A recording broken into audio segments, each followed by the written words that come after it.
अब सामान्य लोग सोचते हैं कि जब तक हमने दंड बैठक नहीं लगाई, सूर्य नमस्कार नहीं किया, कठोर व्यायाम, कठिन व्यायाम नहीं किया, दौड़ नहीं लगाई, तब तक बात नहीं बनेगी। आर्थराइटिस को दौड़ लगाने की जरूरत नहीं। लगा सकेंगे आप दौड़, पहले ये सूक्ष्म व्यायाम करें।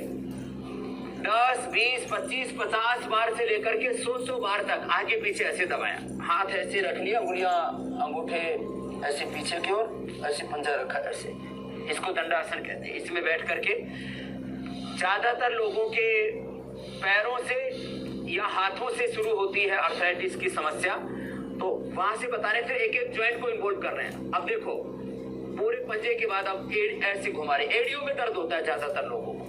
अंगुलियों अंगूठों के बाद अगला अटैक होता है एंकल ज्वाइंट, फिर रिस्ट होता है, फिर नी होते हैं, फिर कमर होती है, फिर पूरी स्पाइनल कोड जकड़ में आ जाती है।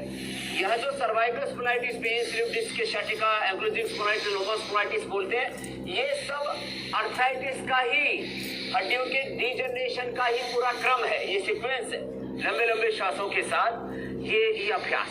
तो सबसे पहले हम जोड़ों के दर्द के लिए बता रहे हैं और कुछ खास बातें भी बता रहे हैं। वात, पित्त और कफ की प्रकृति की पहचान कैसे करें?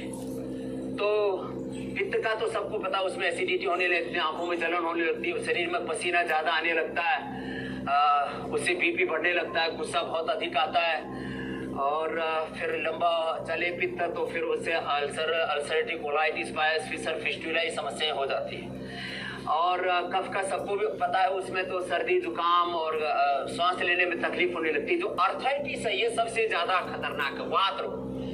और वात रोगों के लिए उसका लक्षण क्या है? उसका लक्षण सीधा सा दर्द, जैसे पित्त का सीधा लक्षण है गर्मी, कफ का सीधा लक्षण है कफ, बलगम, और वात का सीधा सा लक्षण वात रोग बोलते हैं आर्थराइटिस को संस्कृत में, हिंदी में। तो गोल गोल ऐसे घुमाते हुए बता रहे हैं कि ये एक एक अभ्यास ऐसे 25-50 बार करेंगे, एड़ियों का दर्द खत्म हो जाए। किसी की एड़ी की हड्डी बढ़ जाती है और किसी के तो ऐसे गांठ सी बन जाती है, गठिया, इसके लिए इसको हिंदी में कहा जाता है गठिया। तो गठिया हो, आर्थराइटिस हो, उसके लिए 25-50 बार ऐसे कर रहे हैं, लंबे लंबे श्वासों के साथ।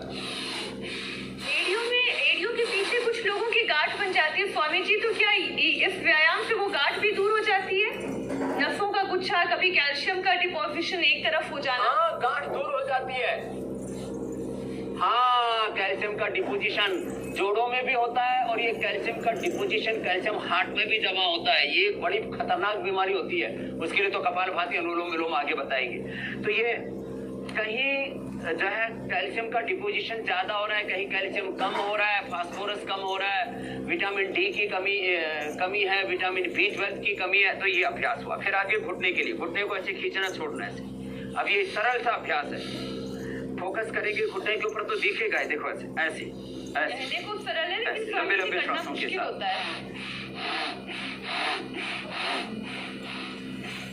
ऐसे घुटनों को खींचना छोड़ना ऐसे। किसी को ये समझ में ना भी आए तो इतना तो कर ही सकते हैं, ऐसे ही करने ऐसे, या कुर्सी पर बैठ करके पैर को ऐसे ही डालें ऐसे, या इस तरह से करना है ऐसे ऐसे ऐसे।